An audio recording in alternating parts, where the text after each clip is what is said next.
Venu Gopalakrishnan of MIIndia.com and TiE Detroit, and I have with me one of our enterprising entrepreneurs as well as one of our enterprising charter members, Vice President of TiE Detroit and part of Fakhoury Law Group, that is Rami. Hi Rami, how are you doing today? I'm doing well, and yourself? Good. Good.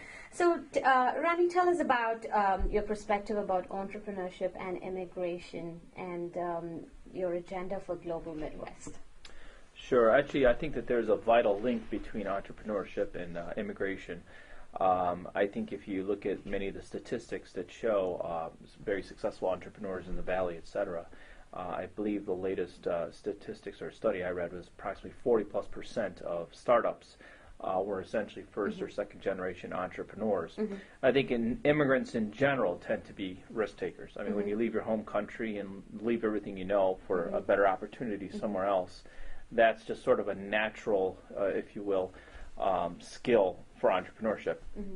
And I think you can basically document in any area that attracts a lot of immigrants that there's much greater economic viability, and eventually the education system in the area improves, funds in terms of venture capital are attracted there, etc. So there is definitely a clear correlation between immigrants and entrepreneurship. That's great.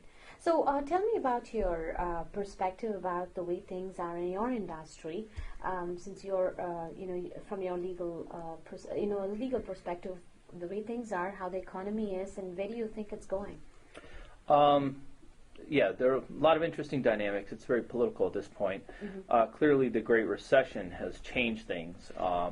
There are, unfortunately, a lot of well-educated and white-collar managers, etc., that are out of jobs or professionals. And I think part of that has to do with restructuring of industry in general and globalization. But most of these people are able to find jobs relatively soon. There are some that are having more difficult time, and I think clearly that needs to be worked upon. But in general, the unemployment rate amongst people with a 4-year college degree or higher is about 4% or less, depending on what area of the country you're in. So education is very clear in terms of lowering the unemployment rate. And because I deal with many skilled labor individuals or people that are considered professionals, politically there's a sort of a misnomer out there that these people are coming in and take jobs from Americans, when in fact, for the most part, they actually add jobs to the industry. And it's a matter of national economic security, because if we don't bring the best and the brightest, then the best and the best companies and the greatest technology will not be created here. It'll be created somewhere else.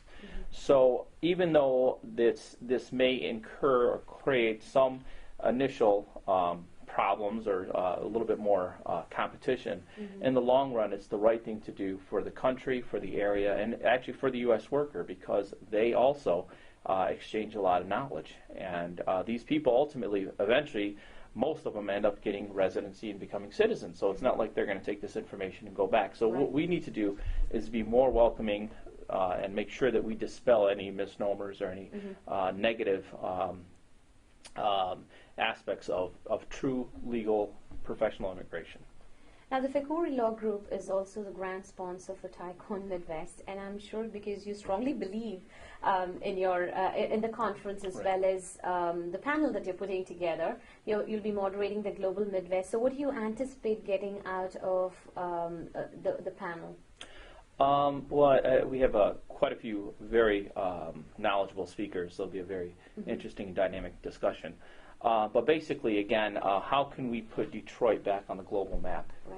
Detroit and the Detroit area really was truly global in the late 50s, I mean, with the automotive industry, etc. And actually, Detroit's had a lot of culture to the world, with Motown music, etc. But we've kind of lost that in the last 10, 15 years. And unfortunately, whenever the word or news gets out globally about Detroit, it tends to be negative. But Detroit is filled with very talented people, immigrants and non-immigrants, and we have many ethnic communities. There is a lot of culture in Detroit. People are somewhat surprised at all the different ethnic groups and languages, etc. And I think what we're trying to demonstrate is that by having a very vibrant immigrant community and welcoming immigrants and professionals from around the world, that Detroit will benefit economically as well as culturally. And I think we need to do a better job of reaching out to people. And, you know, many people, of course, hear about the East Coast or the West Coast and, you know, the places to go. But I think by exposing them to the true quality of life that you have in the Detroit area will help us build a more educated and a more outward-looking population. Now you're wearing several hats, you know, at the TiE. So you're the Vice President of TiE Detroit, and you're also the chief sponsor, one of the main sponsors, and you're also the charter member. So tell us, what do you think about TiE Detroit and TiECon Midwest 2010? Since I think you were in attendance last year too. Correct. Yeah, absolutely, and I think year before. So, yes. Yeah, TiE is the largest entrepreneurial organization in the world. We are very fortunate to have a chapter in Detroit with good leadership. TEL's been tremendous at moving this chapter along, and we're lucky to have the Midwest Conference. And I think that even though Detroit's known for larger companies in the automotive industry, there is quite a bit of entrepreneurship here. And historically there has been. I mean, actually the big three started off as entrepreneurial ventures. And I think by getting back to our roots in entrepreneurship, it will benefit the community. And I think TiE delivers the message. TiE encourages entrepreneurship, and it also helps change the mindset, which has become a little bit too large industrial. And there's nothing wrong with that. But I think even large companies are trying to think and behave more like entrepreneurs. And they're going to need to, because we're just going to have constant change, and you have to have more of a constant change is good mentality. And what can we learn, and what new ideas can we be open to in order to survive and strive? Great.